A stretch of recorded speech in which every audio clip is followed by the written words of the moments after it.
big chef, trust You're me. a big chef, all right. I don't think you can test me. And you are watching Cooking with Love on CVM TV. Guys, listen, come, let me show you one. Cook with love. Cook with love. This is so much love. Many strides, one dream, many heartbeats, one pulse. Sagicor, celebrating Jamaican success. The time by Sagicor is 7 o'clock.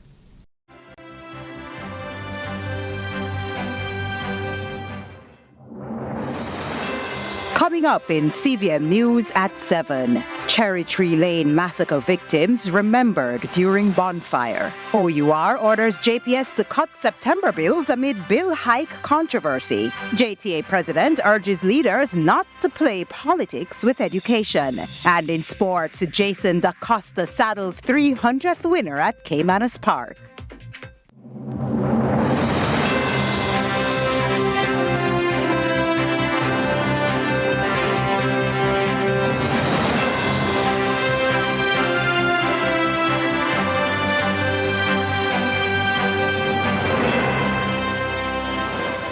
From Kingston, Jamaica, this is CVM News at 7, the weekend edition. It is Saturday, August 24. I'm TK Dawkins. Thanks so much for joining us.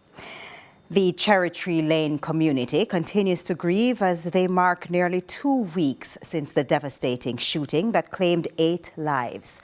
On Friday, residents came together for a bonfire to honor the victims. In the meantime, the Clarendon police are ramping up their search for those behind the attack. Ramon Gordon reports. It's been almost 2 weeks since a tragic shooting rocked Cherry Tree Lane in Clarendon.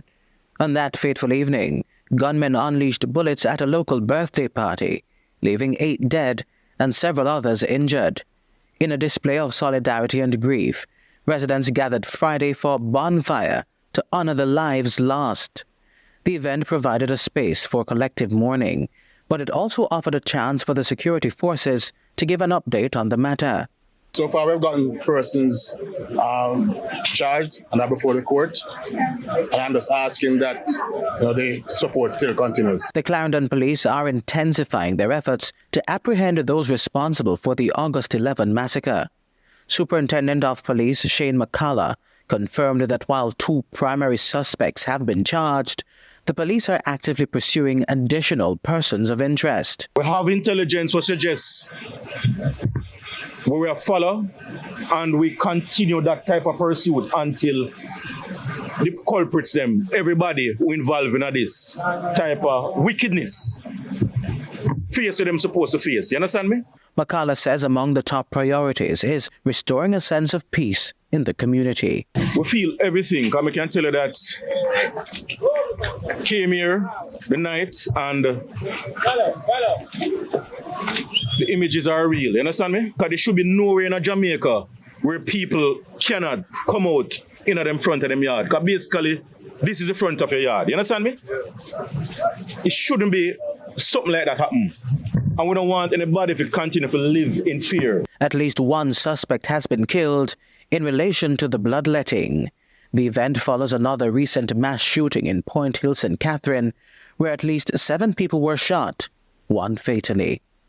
Ramon Gordon for CVM News. The Office of Utilities Regulation is taking action against the Jamaica Public Service following a surge of complaints about unexpectedly high electricity bills. With investigations now underway, the regulator is making demands on JPS that could lead to significant changes for customers. Here's the latest. The Office of Utilities Regulation, OUR, has ordered the Jamaica Public Service Company, JPS, to reduce customer bills in September, following widespread outrage over significant increases in August. As part of the directive, JPS must also reissue any August bills where customers were charged even though they had no electricity. The move comes as the OUR launches an investigation into these sharp hikes, which saw some customers' bills soar by up to 100%.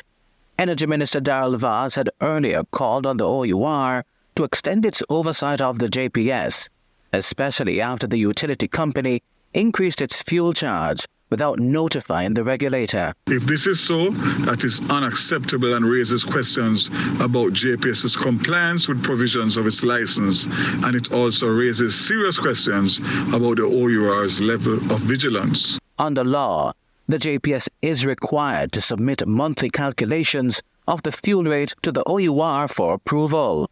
Vaz said that if the JPS deviated from these obligations, it would constitute a serious offense. If this, what I'm hearing, has not been done, I have not gotten it officially from the OUR or the JPS, only through the media, then if this was not done, then it even strengthens my case for a full rollback of the recent increases, a refund or a credit to those who have paid, and that nothing should be confirmed or concluded until the OUR reviews the recent increases. The OUR had previously warned the JPS against rate increases exceeding 5%, cautioning it would cause bill shocks.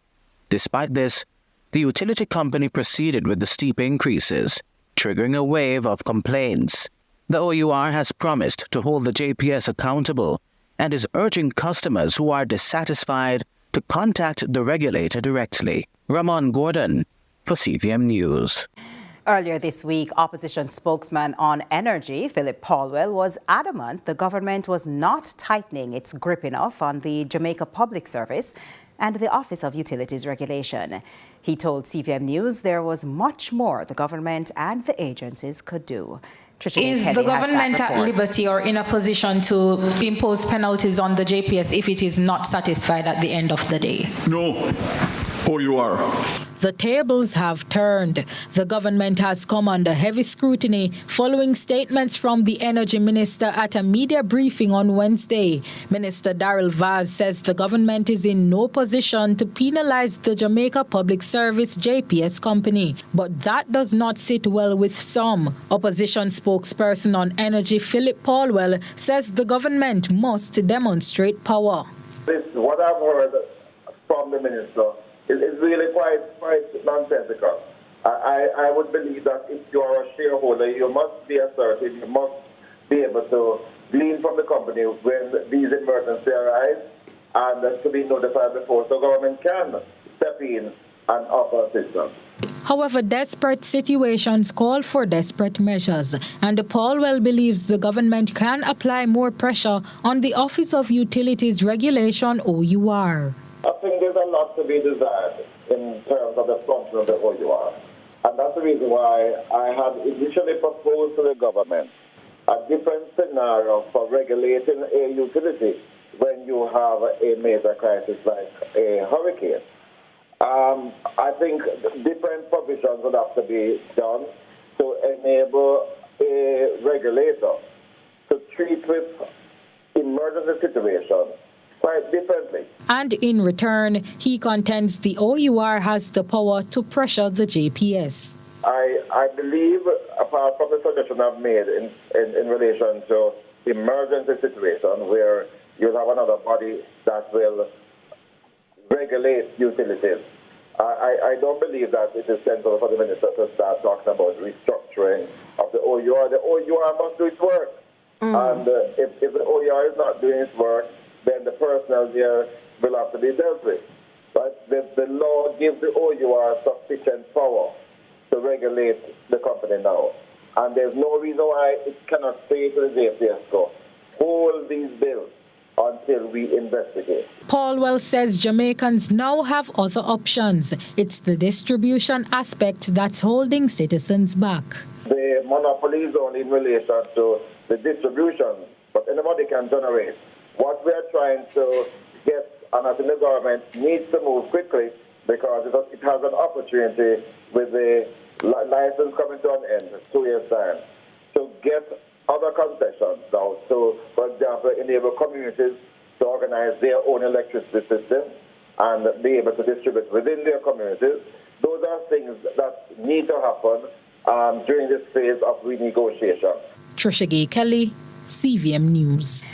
Now to our conclusion on a special with opposition leader of Belize, Moses Shine Barrow. CVM News discussed global and international issues as well as the relationship between the mainland CARICOM state and Jamaica.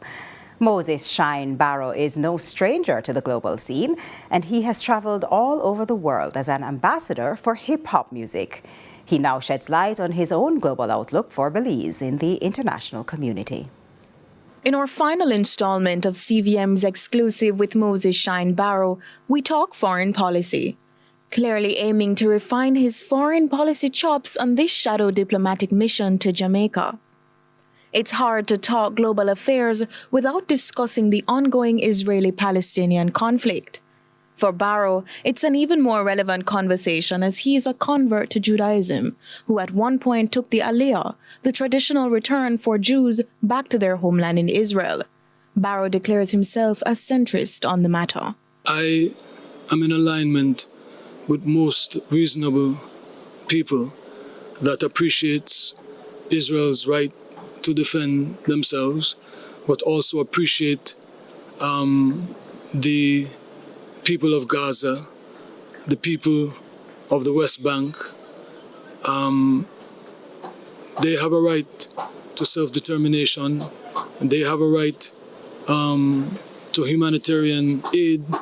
They have a right to everything that I am fighting to establish in Belize. They have a right to a life of peace and tranquility and a life of prosperity. They have a right to that. And so certainly I have long, along with my colleagues in the United Democratic Party, called for a conclusion of the military exercise.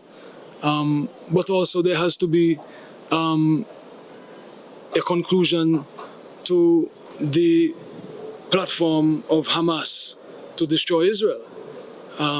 It won't work if we are to conclude the military exercise and we are to stop with the military aggression.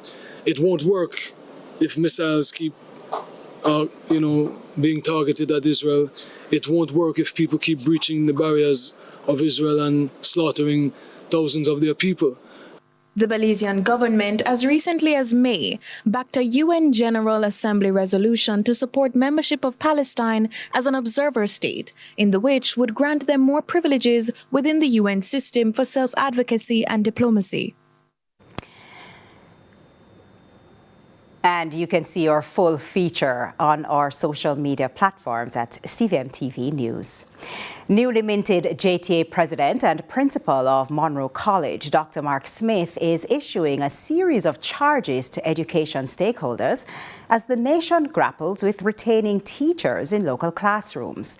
Among his many suggestions, a unique approach to learning and an injection of greater resources to classrooms. Nika Lewis reports.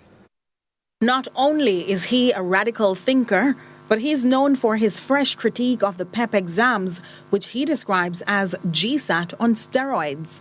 The new JTA boss, Dr. Mark Smith, electrified the room of scholarship and bursary recipients and stakeholders when he addressed them Friday in Manchester. It's very easy to play politics about this, but it's very important that we understand and appreciate that we cannot build a high-quality education system. We can't build an economy of high learners and these amazing skill sets that we want if it is that we have a revolving door model of education where teachers come in and spend 1-2 years and then go overseas. Who do you think suffers? The students suffer, the children. And I tell you this, any country that do not value their teachers do not value their future. He notes children also want to succeed, but oftentimes classrooms lack the resources to make learning fun and interactive. All the learning opportunities that will allow you to reach out and grasp that dream. And it's so important that we have these conversations that reframe the dynamics of how it is that our children learn and what it is that our children learn and make it exciting. But it cannot happen. Parents, teachers, ministry officials, can't happen if our schools are under-resourced. It can't happen when we have so many of our children in classrooms that look identical to the classroom their parents and their grandparents and their great-great-grandparents sat in many decades ago. Reinforcing that education is a critical vehicle in transforming any nation, Dr. Smith reasons there must be a national call to action to rescue the nation's young minds from failure. We talk a lot about how much money is allocated each year towards education. We need more of that money hitting what I call the rubber hits the road. You know, some I love cars already. So the rubber hits the road. That is the teacher and the student. We have to get more manipulatives in the classroom. We have to get greater support for our teachers. We have to understand the dynamic of learning, and this is an imperative. It must be a national imperative. It must be something that everybody understands, and we all line up with that resolute understanding that we must do this to pull our country back. His address preceded the Manchester Cooperative Credit Union's awarding of some 40 students scholarships and bursaries for academic excellence. Several of the awardees recently sat the primary exit profile placement exams. Nika Lewis, CVM News. Take a break now. More news in just a moment.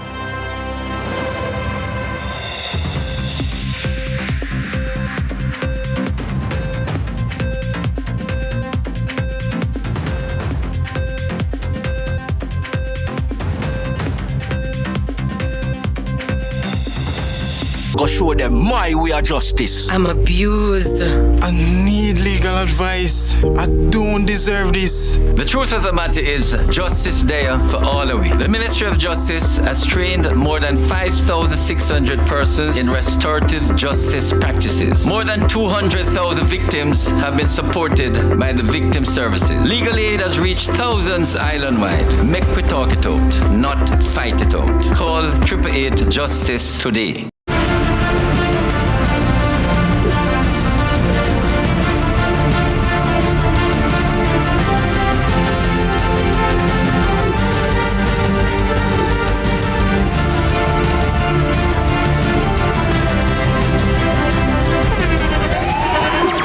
The internationally acclaimed On Stage with Winfred Williams. At a new time, Saturdays at 8 p.m. on CVM TV. So much more than entertainment.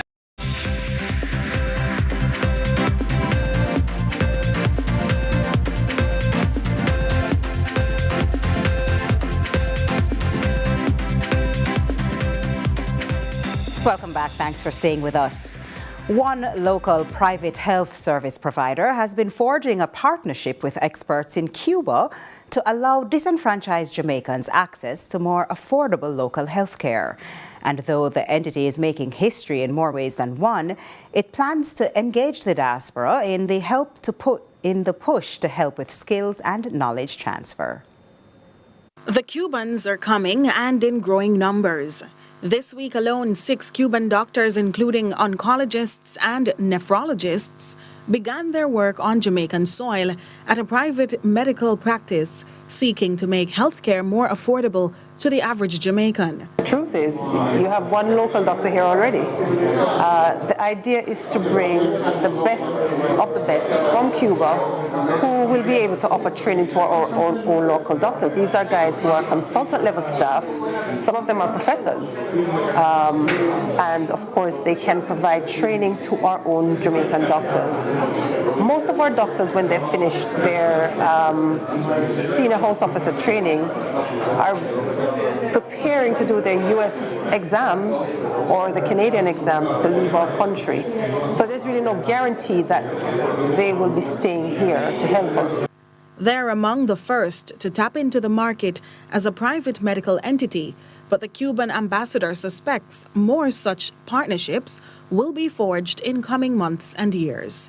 First Jamaican private entity which is working with Cuban Medical Service in Jamaica, which is an independent company in Cuba devoted to bring medical service to different international partners. And this is the first business. We suppose that it will not be the only one. And of course, we are very, very pleased with the opportunity to participate in the effort for bringing better health care to Jamaican population. However, the Jackden Pharma and Medical Services say that's only the beginning, as Dr. Espinosa Campbell explains plans to engage the diaspora in a unique way for their cause. We are going to be building a network within the diaspora. We will be building a network with the diasporal doctors to encourage them to come back to Jamaica to help to train our own doctors as well, especially in the surgical specialties. When that opens up sometime next year, doctors from Canada, the UK, US will be coming back here to lend us their skill set and training and to help to heal our nation. Meantime, despite the promise of breaking financial barriers for the otherwise disenfranchised, who sometimes require specialist care or general medical attention, the entity is aware of the language barriers and other fears some Jamaicans could have. Persons require dialysis 2 to 3 times for the week, which is equivalent to about 12 sessions per month. Each session costs around 20 to 30,000 Jamaican dollars. We intend to offer dialysis at an affordable cost by cutting that price in half. Nika Lewis, CVM News. And we now turn to regional and international news.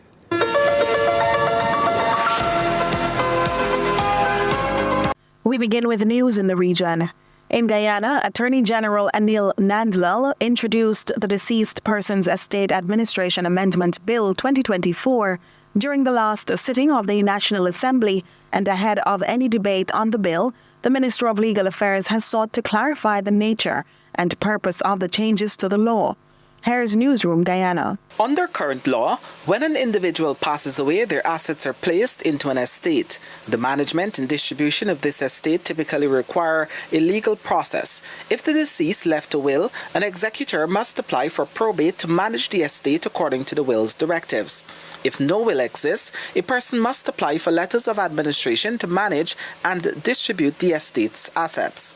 Attorney General Anil Nandlal has explained that previously, only legal spouses had the authority to apply for letters of administration, but recent amendments to the Deceased Persons Estate Administration Act now extend this right to common law spouses, acknowledging the role they play in the lives of the deceased. Additionally, if no spouse is available, a child or a sibling can apply for letters of administration. When you die, your property goes to your estate. Nobody can transfer it, nobody can sell it, nobody can mortgage it, nobody can give it away unless you go to the court and that person applies for letters of administration. The Grenada Tourism Authority has reported a substantial increase in visitor arrivals for the first half of 2024. Travel intelligence firm Forward Keys highlighted Grenada's quick recovery from Hurricane Barrow, noting the market's resilience. More from the GBN. The Grenada Tourism Authority is very pleased to report the results for the first half of 2024 from January to July, which saw us welcoming 119,749 visitors, which represents an increase of 23% over 2019 and 18% over 2023. The majority of that business was coming out of the US market, which represents approximately 54% of total visitation, and that's followed by the United Kingdom with 14.7% and the Caribbean with 14.4%. In international news, police in Germany say a number of people have been killed and injured in a suspected knife attack in the western city of Solingen. At the time of the attack, celebrations were underway. The details from the BBC. As you can imagine, we're getting lines through every moment, but we're still trying to stand some of them up. Police have said that a number of people have been killed and injured in a knife attack in the German city of Solingen. We're getting very few details at the moment, but local media in the area, the Bild website, which is a German national newspaper, is reporting a man randomly stabbed passers-by during a festival in the city centre. Now, we haven't stood that up directly. This is what's being reported out of Germany. Germany. Now, the city was reported to have been hosting a celebration celebrating the history of Solingen, 650 years of its history. Well, authorities have been advising people who were gathering at that event to disperse and to leave the area, and police, as you would understand, are setting up cordons. Emergency services, as we're seeing those pictures just there, are attending the scene and are treating people at the scene, we're being told. We've got limited details at the moment on the attacker. There are reports locally that the person involved has fled the scene, but we haven't stood that up directly, and we're still waiting to hear from German police more details on the motive, on the number of people killed and the number of people injured. That's it for regional and international news. I'm Nika Lewis. We're taking another break. Inspire Jamaica is next.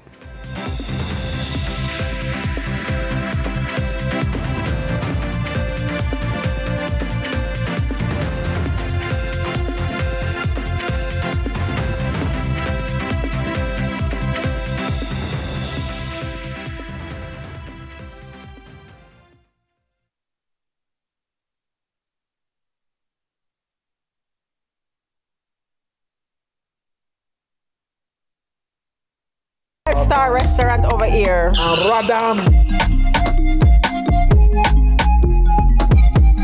No, you're kidding. This is your girl, Diva Madonna with a capital D. I'm a big chef, trust me. You're a big chef, all right. I think you can test me. And you are watching Cooking with Love on CVM TV. Guys, listen. Come, let me show you one. Cook with Love. Cook with Love. This is so much love.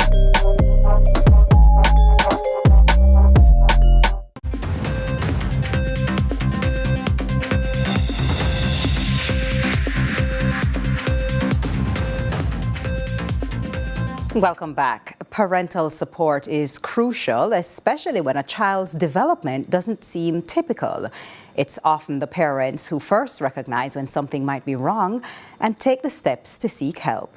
Now it's time for Curlin Brown to take us through part 2 of The Boy with a Speech Delay on Inspire Jamaica. Reach out and touch somebody's hand. Make this world a better place if you can. Last on Inspire Jamaica, Mr. and Mrs. Wilson decided it was time to seek help for their son Ricardo when he exited basic and primary school with below par grades, and notes explaining his speech difficulty had affected his ability to read. Did you at any point think that he wasn't hearing properly? Because I know, we love self-diagnose. Yes, I thought he wasn't hearing properly.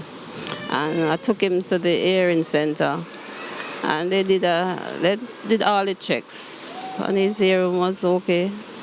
The couple got the Ministry of Education involved directly. And after a thorough assessment, Ricardo was enrolled at a special education institution.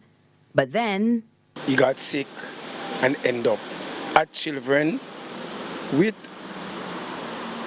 a problem that they said was meningitis.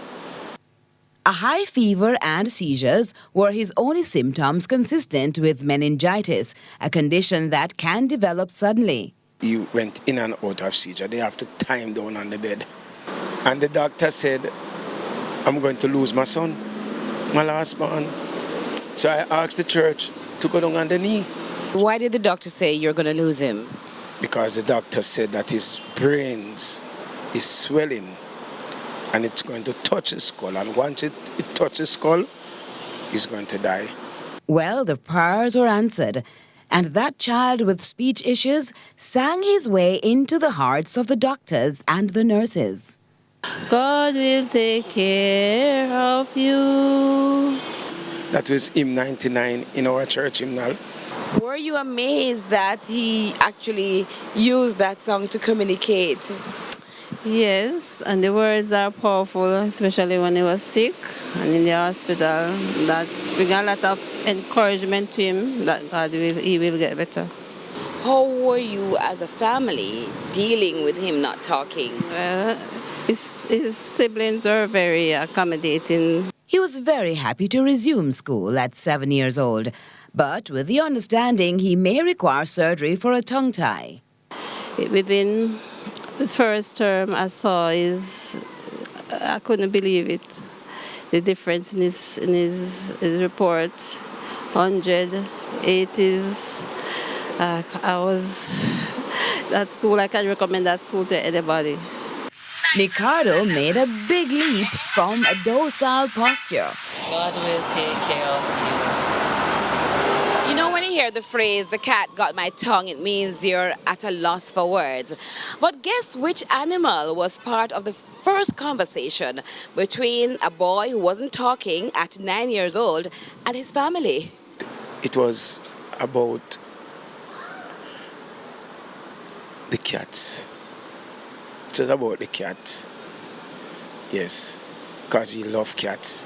And it was about the cat. He said something about the cat. Yes, and I hugged him. And today, he still have that love for cat and animal that he said he want to be a veterinarian. To be continued. I'm Curlin Brown. Join me and let's continue to inspire Jamaica. Reach out and touch somebody's hand. Make this world a better place if you can. Time for another break. Sports is next.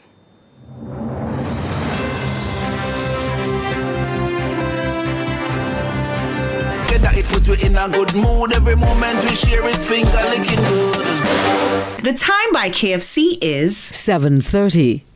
Me, I go show them my way of justice. I'm abused. I need legal advice. I don't deserve this. The truth of the matter is, justice there for all of we. The Ministry of Justice has trained more than 5,600 persons in restorative justice practices. More than 200,000 victims have been supported by the victim services. Legal aid has reached thousands island-wide. Make we talk it out, not fight it out. Call 888 Justice today.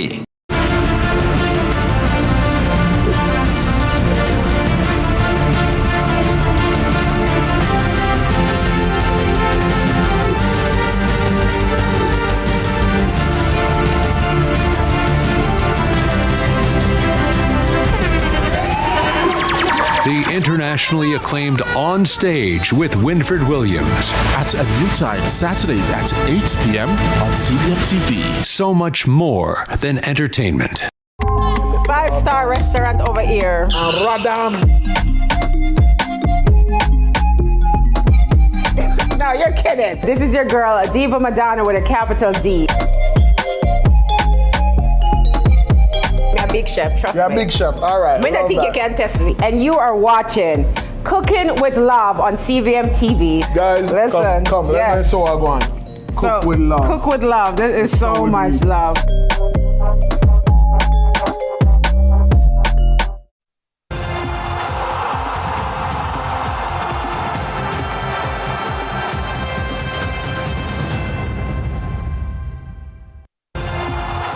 Welcome to Sports. I'm Angelique Vertu. We begin with news on horse racing. Champion trainer Jason DaCosta reached another historic milestone on Saturday at Caymanas Park, while Radish Roman booted home a 3-timer on the 9-race card. We have more in this report from Angela Melville. Roman, who started the day on 80 winners, 6 behind leader Tevin Foster, opened his account in the day's first race aboard Lord of Ajalon for trainer Saclain Roman. It looks to be leading it, stick it on. Lord of Ajalon and stick it on. Lord of Ajalon looks to have the lead, stick it on, trying hard. Lord of Ajalon and the Sneaky Fox hanging on from stick it on. Lord of Ajalon, stick it on. It's too close to call. Then comes Expeditious. Neve Graham's Salud in race 3 provided the title-chasing Roman with his second. And he completed his 3-timer in race 8 astride Greshford Smith's Norblar. Trying to get rid of Norblar, and Norblar now comes a call in, and Norblar hits the front from Benson. Norblar, it got tight for second. The day's big event, the distinctly Irish trophy, provided champion trainer Jason DaCosta with a major milestone when leading rider Tevin Foster booted home Fun Can Done In the graded stakes open allowance race for 3-year-olds and up, 5 faced the starter in the 1,820-meter event. It was DaCosta's 300th win at Caymanas Park and 59th this season. When Fun Candon and this terrific Tevin Foster beating Atomica, then comes a Further and Beyond. So while DaCosta has all but wrapped up a 3rd straight trainer's title, the Jockeys Championship remains very close, with Tevin Foster leading on 87, 4 ahead of Radish Roman. Angela Melville, CVM Sports. To cricket now, the second game in the 3-match